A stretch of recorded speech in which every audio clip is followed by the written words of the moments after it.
Her yaz mevsimi geldiğinde biz din görevlilerini, Diyanet camiasını, Kur'an kursu öğreticilerini büyük bir heyecan, büyük bir mutluluk sarar. Bu yılda hamdolsun çocuklarımızın okullarının tatile girmesiyle beraber yaz Kur'an kurslarımızı 3 Temmuz itibariyle başlatmış olduk. Bütün camilerimizde, bütün Kur'an kurslarımızda yavrularımızı camilerimizde ağırlamaya, Kur'an kurslarımızda ağırlamaya başladık. Ve hamdolsun yavrularımız gerek camilerimize gerek Kur'an kurslarımıza büyük bir rağbet gösteriyorlar. Bu da bizi ziyadesiyle mutlu ediyor. Tabii bizler günler öncesinde bununla alakalı gerekli hazırlıklarımızı yaptık. Öncelikle bir eğitim semineri gerçekleştirdik. 2 tane akademisyen hocamızın katıldığı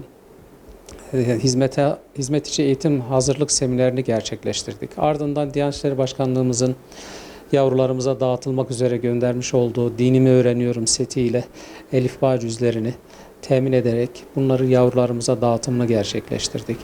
Tabii yavrularımızın rağbeti hamdolsun çok ciddi manada yüksek. Biz istiyoruz ki yavrularımızın zihninde, gönül dünyasında unutamayacakları, tatlı bir hatıra olarak saklayacakları bir yaz eğitimi, yaz Kur'an kursunu gerçekleştirelim.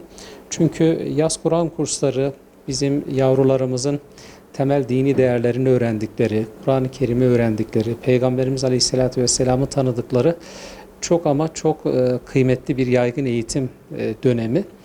İnşallah bu dönemi de en iyi şekliyle değerlendireceğiz. Sosyal etkinliklerle, kültürel faaliyetlerle, sportif faaliyetlerle, gezi programlarıyla yavrularımızın hem eğlendikleri hem öğrendikleri bir formatta bunu değerlendireceğiz. Tabii bunu çeşitli versiyonlarıyla sürdürüyoruz. Örneğin 4-6 yaş çocuklarımız için de yaz kursu programımız var. 7-12 yaş arası çocuklarımız için, yani 4'ten 22 yaş arasındaki tüm çocuklarımıza yönelik programımız var. Yatılı yaz Kur'an kursu da düzenledik. Bu yıl, geçtiğimiz yılda düzenlemiştik.